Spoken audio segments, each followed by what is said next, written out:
Assalamualaikum warahmatullahi wabarakatuh. Selamat pagi pemirsa. Allahumma shalli ala Muhammad wa ala ali Muhammad. Barusan kita baru kelar sholat subuh dan kita diteruskan dengan tadarus Al-Quran untuk bapak-bapak.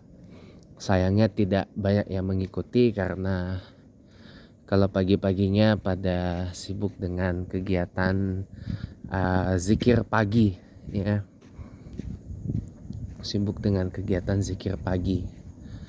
Ya, ada amalannya memang zikir pagi petang itu. Ya, teman-teman semuanya, kita terus yang tadi ya, bahwa saya tadi itu hanya mengajak ya, hanya sekedar mengingatkan ya, bahwa kembali memang saya kutip dari Pak Deddy Susanto sih sebenarnya, bahwa memang perut kita ini bukan tempat sampah, bukan tempat pembuangan akhir sampah yang semua tuh bisa kita makan atau apa aja tuh bisa kita makan.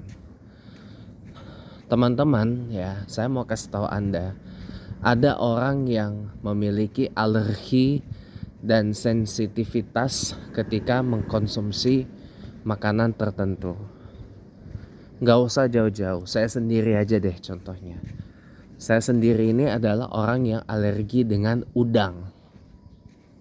Karena waktu sekolah saya pernah makan udang dan hasilnya mata saya jadi hampir nutup gitu.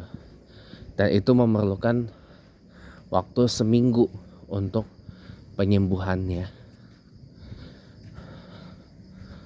Ada orang yang ketika mengkonsumsi makanan tertentu, dia alerginya macam-macam.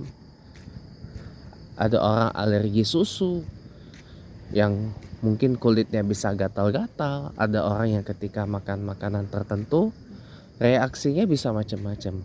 Kalau kita paksa orang tersebut makan yang dia alergi tersebut, makin parah alerginya. Masa iya kita bikin orang mau makan yang enak malah jadi menderita kan? Gak boleh itu. Oleh karena itu teman-teman semuanya, ingat yang di part pertama tadi, gak semua itu harus dimakan. Gak semua makanan itu harus dimakan teman-teman. Kalau kita di dalam Islam jelas ada aturan-aturan yang jelas antara yang hak dan yang batil, antara yang halal dan yang haram. Ya. Kalau makanan atau minuman tersebut haram, ya jangan kita makan, jangan kita minum. Berdosa hukumnya. Ya.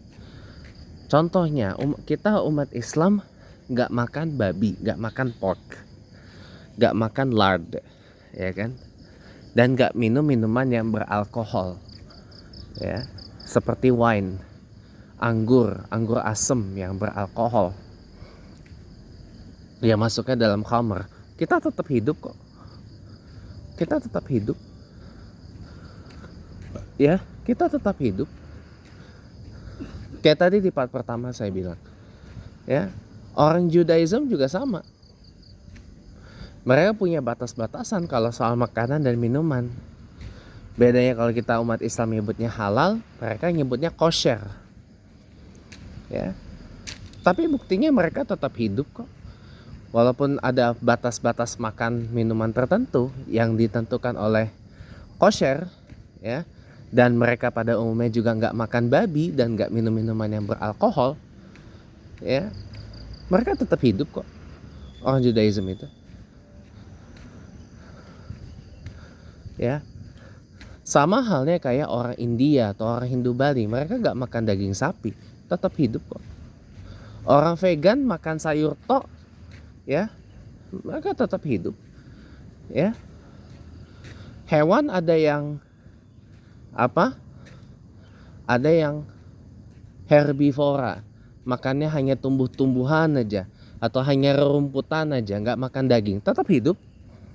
Hewan ada yang karnivora, makannya daging aja, tetap hidup. Gak harus hewan itu untuk omnivora ya makan dua-duanya hal untuk hidup. Karena memang itu ciptaan dari Allah. Ada hewan yang karnivora, ada hewan yang herbivora, ada hewan yang omnivora. Tetap hidup kok. Ya.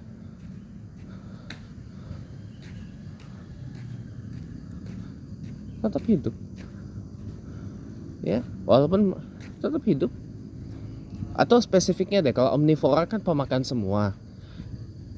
Hewan yang karnivora dan hewan yang herbivora, dua-duanya makannya cuma daging atau tumbuhan aja, rumputan aja, tetap hidup kok. Begitupun kita, manusia. Manusia sebagai mamalia yang berakal, ya, menurut beberapa ilmuwan, juga sama. Ada yang makan semuanya, ada yang hanya makan sayuran tok, ada yang makan tumbuh-tumbuhan tok, ya sayur buah-buahan tok gitu ya. Ada yang makan daging tok, ada yang makan daging seafood tok gitu ya. Kayak beberapa kalangan hanya makan daging seafood aja, daging ikan, daging udang, daging kepiting, lobster dan seterusnya. Ada yang kayak saya dan kayak orang Arab pada umumnya, makannya hanya daging hewan darat saja atau land food aja, kayak daging ayam, daging kambing, daging domba, daging unta, daging sapi, ya kan? Begitu loh. Nah, begitu loh, ya. Jadi kita nggak makan apa itu kita tetap hidup kok. Kita nggak makan makanan tertentu itu tetap hidup kok. Ya, kata kuncinya itu. Jadi jangan lagi memframing seakan-akan saya kalau nggak ada ayam nggak makan, itu salah.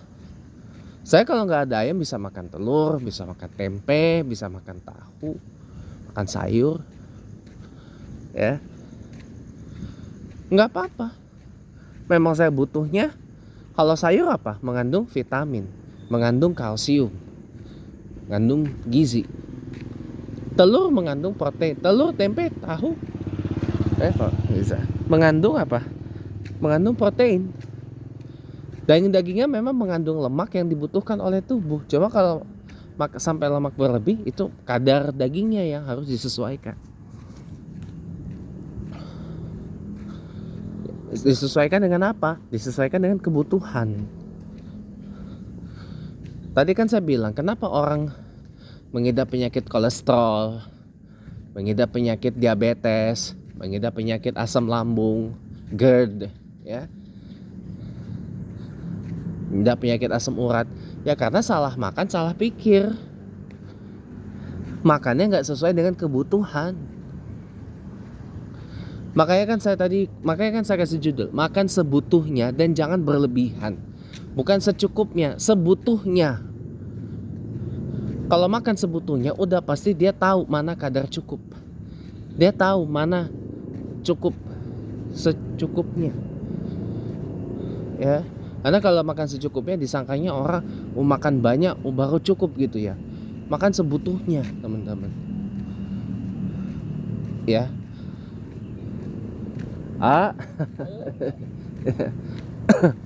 Kalau orang makan sebutuhnya, dia pasti tahu kadar cukup dari makannya itu.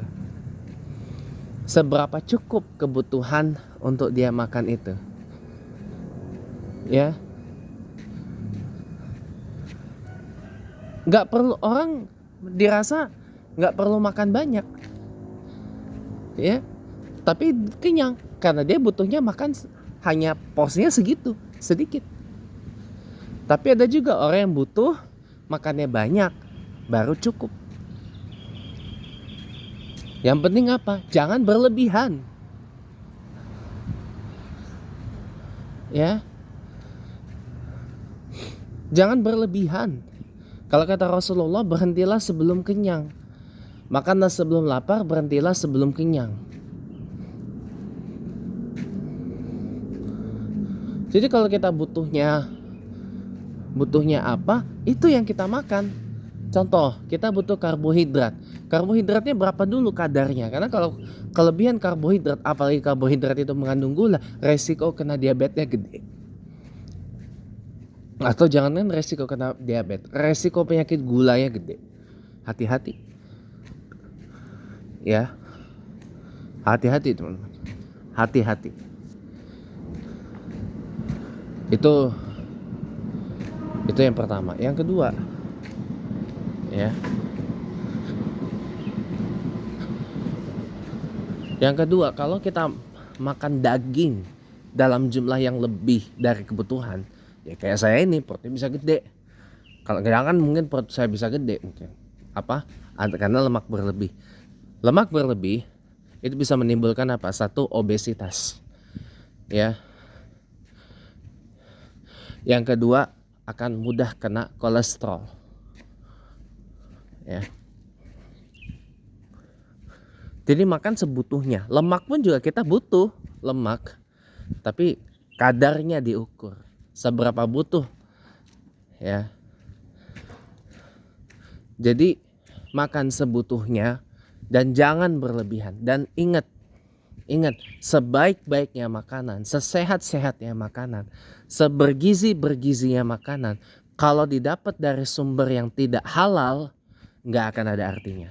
Tapi semua akan ada artinya kalau didapat dari sumber yang halal.